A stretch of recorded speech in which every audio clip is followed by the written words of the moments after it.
ये जो संविधान बाबा साहब ने लिखा है, ये संविधान हमारी बापोती है, बापोती। और हमारी बापोती, हमारी विरासत को कोई छीनने की कोशिश करेगा तो इस देश में नहीं रहेगा, इस देश से बाहर भेजने का काम करेंगे, जो पेरियर साहब ने भी कभी करके दिखाया था। इसलिए दामोदर कहने के लिए आया है मेरे साथियों। बोले धीरेन्द्र के खिलाफ बोले, कैसे यादव हो तुम, तो भगवान श्री कृष्ण के वंशज हो। मैंने कहा ठीक है, मान लिया मैं भगवान श्री कृष्ण का वंशज हूं। बोले तुम तो धर्म प्रेमी होना चाहिए। मैंने मान लिया कि मुझे धर्म प्रेमी होना चाहिए, लेकिन क्या मुझे कोई इसका उत्तर देगा कि धर्म है क्या? गरीब को सताना धर्म है? बहुसंख्यकों को शोषित वंचित रखना धर्म है? और अगर ये धर्म है तो दामोदर यादव ऐसे धर्म को नहीं मानता। दामोदर यादव उसी धर्म को मानता है जिसमें मानवता कूट कूट के भरी हो। और मानवता अगर किसी धर्म में भरी होगी तो वो बाबा साहब के संविधान का सम्मान करेगा, बाबा साहब के संविधान का अपमान नहीं कर सकता, जैसे धीरेन्द्र शास्त्री ने किया। मस्के साहब क्या किया धीरेन्द्र शास्त्री ने? धीरेन्द्र शास्त्री ने कहा हिंदू राष्ट्र बनाना है। पहले बोला ये 28 साल का लड़का, बोले आप ऐसे बोल रहे हो एक संत के बारे में। मैंने कहा कैसा संत, जरा बताओ कैसा संत? जो आदमी मंच पे बैठ के कह रहा है बुंदेलखंडी भाषा में ए दूर रहने छुआछूत अछूत हो जाएंगे। जो मंच से बैठ के धीरेन्द्र शास्त्री आज चुनौती से कह रहा हूं, मीडिया वालों के सामने भी कह रहा हूं, धीरेन्द्र शास्त्री अपनी कथाओं में बाबा साहब के संविधान का अपमान करने के साथ साथ कुछ अपराध भी करते हैं। जब धीरेन्द्र एक व्यक्ति को कहता है कि दूर रहना छूत हो जाएंगे हम, तो छुआछूत कहलाता है। ये बोलो अपराध है कि नहीं है हमारे संविधान के हिसाब से? धीरेन्द्र शास्त्री जो पर्ची निकाल के कहता है कि जाओ तुम्हारी फलानी समस्या दूर हो जाएगी, बताओ ये अंधविश्वास फैलाना भी एक अपराध है कि नहीं है? जब धीरेन्द्र शास्त्री उस मंच से बैठ के कहता है कि इस राष्ट्र को हिंदू राष्ट्र बनाना है, इस पंथ निरपेक्ष राष्ट्र को हिंदू राष्ट्र बनाने की बात करता है, तो बोलो बताओ ये गैर संवैधानिक है कि नहीं? धीरेन्द्र शास्त्री मंच से बैठ के कहता है, दामोदर यादव को बोलता है कि तेरी ठठरी मार देंगे, तुझे देख लेंगे, जान से मारने की धमकी देने की बात करता है, तो बोलो ऐसे व्यक्ति को बाहर सड़कों पे घूमना चाहिए कि जेल में होना चाहिए? जोरदारी से जवाब दो। लेकिन जेल में भेजने की बजाय सरकारें सम्मान दे रही है, सुरक्षा दे रही है। और जब हम कहते हैं कि हमें निकालना है संविधान बचाओ यात्रा, तो कहते हैं अनुमति नहीं देंगे, वर्ग संघर्ष हो जाएगा। मतलब जो संविधान की बात करे उसके लिए वर्ग संघर्ष का बहाना, और जो संविधान को खत्म करने की बात करे उसको सुरक्षा और सम्मान देने का काम करोगे, तो बोलो ऐसी सरकारों को उखाड़ कर फेंकना चाहिए कि नहीं फेंकना चाहिए? कितने लोग सहमत हो? जोरदारी से बोलो ऐसी सरकारों को बदलना चाहिए। तो मेरे साथियों, संविधानवादी साथियों, सोचो मेरे पिछड़े वर्ग के लोगों, ठीक कहा पाटिल साहब ने भी, बिल्कुल सही कहा हमारे गज भैया जी ने भी, उन्होंने कहा, और एक एक वक्ता ने मेरे ख्याल से वही बात बोली कि पिछड़ा वर्ग के लोग इस अभियान में नहीं जुड़ते थे। देखो मेरे भाइयों, ध्यान से सुन लो, ये जो मंच है इसके ऊपर देखो बाबा साहब को देखो। बाबा साहब जिस सिंहासन पे बैठे हैं, तुम आज डर रहे हो, वो 100 साल पहले नहीं डरे भाई। जब आज इनका इतना आतंक है तो 100 साल पहले क्या रहा होगा, जरा सोचो तो। ये जो आज सिंहासन पे बैठे हैं, ये किसी रानी के पेट से पैदा होकर इनको सिंहासन नहीं मिला, इस शिक्षा से मिला, इस संविधान से मिला, इनकी महानता से मिला। और इस सिंहासन को हम आज नहीं आने देंगे जो बाबा साहब का सिंहासन संविधानवादी है। और इसलिए कह रहा हूं, जब पिछड़ा वर्ग के लोगों की बात होती है तो देखो जरा, सम्राट अशोक से लेके आज तक देख लो, महात्मा ज्योतिबा फुले, माता सावित्रीबाई फुले से लेके आज तक देख लो, ललित सिंह यादव से लेके और पेरियार तक, ये सब पिछड़े वर्ग के साहू जी महाराज तक का। कौन से वर्ग में पैदा हुए? कौन से वर्ग में भाइयों? संतोष कबल जी पिछड़े वर्ग में पैदा हुए? अरे पिछड़े वर्ग के यादवों, गुर्जर, दांगी, रावत, लोधी, मीना, पाल, कुशवा, केवट, माझी, जरा सोचो किरार सब साथियों, कौन सी भांग खा के बैठे हो? कौन सी भांग खा के बैठे हो कि धीरेन्द्र शास्त्री छू कर देगा और तुम्हारी किस्मत बदल जाएगी? अरे अगर धीरेन्द्र शास्त्री में तेरी ही ताकत होती, तीसरे ही दिन बीमार हो गया यात्रा, तीसरे ही दिन हो गया कि नहीं? और जब धीरेन्द्र बीमार हुआ विधायक जी पाटिल साहब, तो धीरेन्द्र के मुंह में थर्मामीटर था, थर्मामीटर। और वो थर्मामीटर किसी बाबा ने बनाया क्या? जब धीरेन्द्र बीमार हुआ तो बीपी चेक करने की मशीन थी उसके हाथ में, किसी आबा बाबा ने बनाई क्या? तो मैंने पूछा सवाल के, धीरेन्द्र जवाब दो, खुद का इलाज विज्ञान से और दूसरों का इलाज अंधविश्वास से, गोबर से, गौमूत्र से। अरे क्यों गौमूत्र पी के और गोबर खाना चाहते हो मेरे संविधानवादी भाइयों? आपकी ड्यूटी बनती है, आपकी जिम्मेदारी बनती है।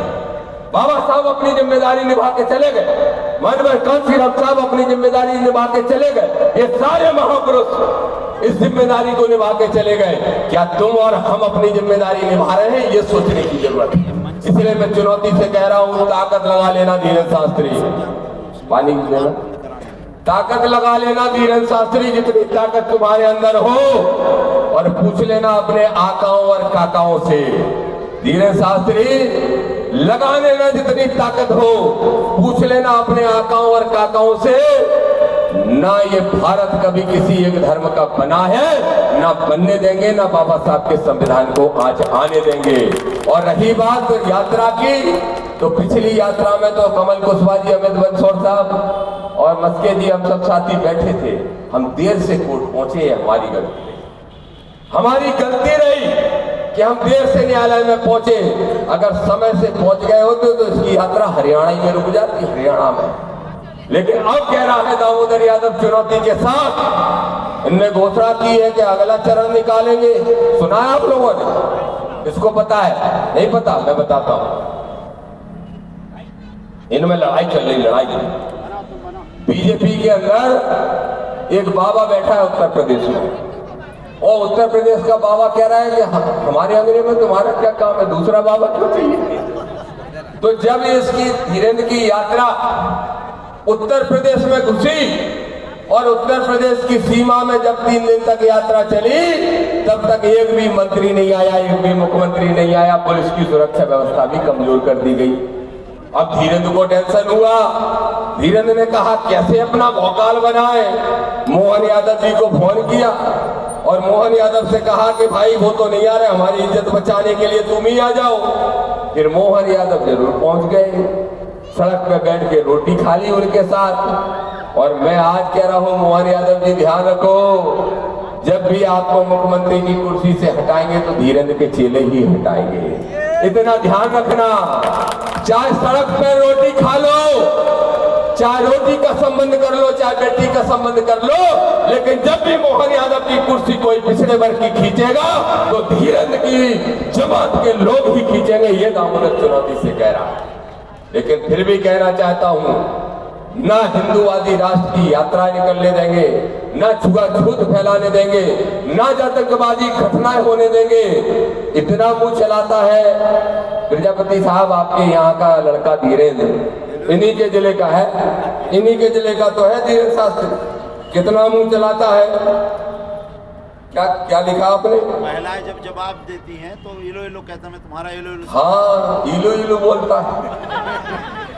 बताओ, इलू इलू भी बोलता है, जाने क्या क्या बोलता है, जाने क्या क्या बोलता है। और अभी मैंने परसों जानबूझ के धीरेन्द्र की कथा सुनी, वो शिवपुरी में कर रहे हैं कोई कथा, तो मैंने जानबूझ के सुनी। मैंने 45-48 मिनट खराब कर दिए अपने। मैंने कहा ये रामायण, रामचरितमानस, गीता, शिव पुराण जो भी ग्रंथ है इनके, उसमें जो भी लिखा है कुछ तो बोलेगा। उस पर शेर व शायरी कर रहा है बैठ के। जिस मुसलमानों का विरोध करता है वो आदमी उन्हीं की उर्दू भाषा बोल रहा है। अरे भाई, धीरेन्द्र शास्त्री को कोई ज्ञान नहीं है, लेकिन जबरदस्ती क्यों मूर्ख बने हो। तो मैं एक ही बात कहूंगा कि जब छतरपुर के अंदर किसी दलित को पीटा जाता है, जब टीकमगढ़ के अंदर, जब कटनी के अंदर, जब सागर के अंदर किसी ओबीसी के लड़के को पैर मंदिर में धुलवाने के लिए।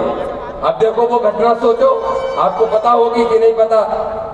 एक कुशवाहा लड़का, एक गांव में पंचायत हुई, बोले गांव की पंचायत के आधार पर निर्णय किया गया कि कोई शराब नहीं बेचेगा। एक पंडित जी का बेटा था, शराब बेचने लगा, शराब पीता पकड़ा गया।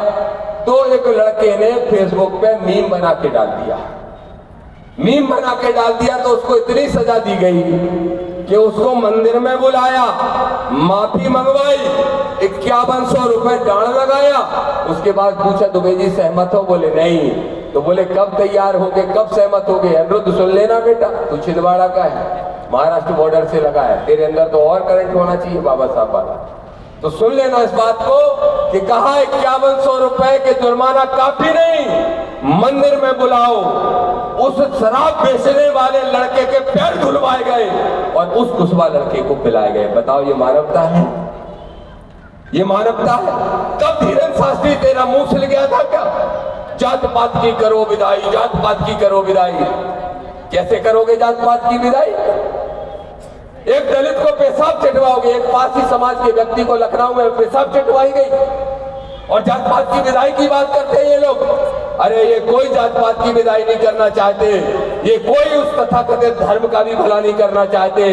अगर ये कुछ स्थापित करना चाहते हैं तो बाबा साहब के संविधान को बिठा के मनु विधान स्थापित करना चाहते हैं और कोई इनकी सोच नहीं है। लेकिन सुन लो, बाबा साहब के बच्चे भी जिंदा हैं, मरे नहीं और ना मरेंगे, क्योंकि है तो 90%। कितने परसेंट? 90। कितनों को गुलाम बनाओगे? मार तो एक को भी नहीं पाओगे। यहां से गुलाम बनाते हैं, दिमाग से, दिमाग से। कितनों को गुलाम बनाओगे? बनाओ। कोई ना कोई दामोदर, कोई ना कोई आरडी प्रजापति, कोई ना कोई पाटिल साहब, कोई ना कोई गजबैये, कोई ना कोई हमारा एक साथी तैयार होगा, लड़ेगा डंके की चोट पे लड़ाई, लेकिन बाबा साहब के संविधान को आज नहीं आने देगा। ये दामोदर चुनौती से कहता है, जितनी ताकत हो लगा लेना। और अकेले ये तो तुम नहीं, तुम्हारे मुंह बोले बड़े भाई प्रधानमंत्री जी, मेरा छोटा भाई धीरेन्द्र शास्त्री। अच्छा, तुम्हारे छोटे भाई, एक धीरेन्द्र का गुरु है, धीरेन्द्र का गुरु है कोई अकल का अंधा, ऐसे ऐसे आके मिचकाता रहता है। देखा कि नहीं देखा? नहीं देखा है? क्या नाम है उसका? क्या नाम है? नीचे से बोलो। हाँ, अब बताओ। वो कहता है मैं जगत गुरु हूं और जगत गुरु कहता है मरे मुलायम कांसी राम। जोर से बोलो जय श्री राम। बताओ, मुलायम सिंह और कांसी राम के मरने पे जो खुशियां मनाता हो वो जगत का गुरु हो सकता है क्या? और तुम भी कहते हो वाह जगत गुरु ने क्या बात बोली। काय की बात बोली? हमारी ठठरी बांधने वाले धीरेन्द्र शास्त्री, और लोग कहते हैं महाराज ने तो बहुत प्रेम से बोला, महाराज तो प्रेम से बोल रहे थे, आशीर्वाद के रूप में बोल रहे थे। नहीं चाहिए 28 साल के लड़के का आशीर्वाद, है दामोदर के पास उसके माँ बाप का आशीर्वाद, है बाबा साहब के संविधान का कवच। नहीं चाहिए तुम जैसे नालायक, नौटंकीबाज और पाखंडी लोगों का आशीर्वाद, है अम्बेडकरवादी और संविधानवादियों का आशीर्वाद।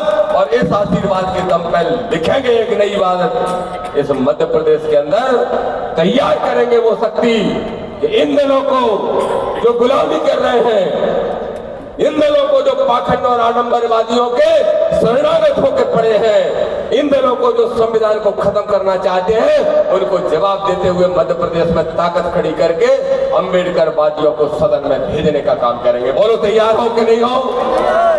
ये काम करने हम साथी आज आए। मैं धन्यवाद दूंगा सिविल जज के जो परीक्षा के परिणाम आए, मैं कमल कुशवाहा जी, अमित बंसोड़ साहब, दिलीप मस्के साहब, सुनीता जी और उनकी पूरी टीम को धन्यवाद। एक दिन पहले ही हमने तय किया कि कोई विरोध प्रदर्शन नहीं कर रहा। देख लो पार्टी ये कौन सी है दूसरी जो वो लेके घूमते हैं, लाओ तो संविधान लाओ। एक सज्जन है जो संविधान की कॉपी लेके घूमते हैं, मालूम है, संविधान दिखाते हैं हर जगह, संविधान दिखाते हैं पार्टी के बड़े नेता और कहते हैं कि संविधान की कसम है, इसमें जो लिखा है वो सब दिला के मानेंगे। अरे ग्वालियर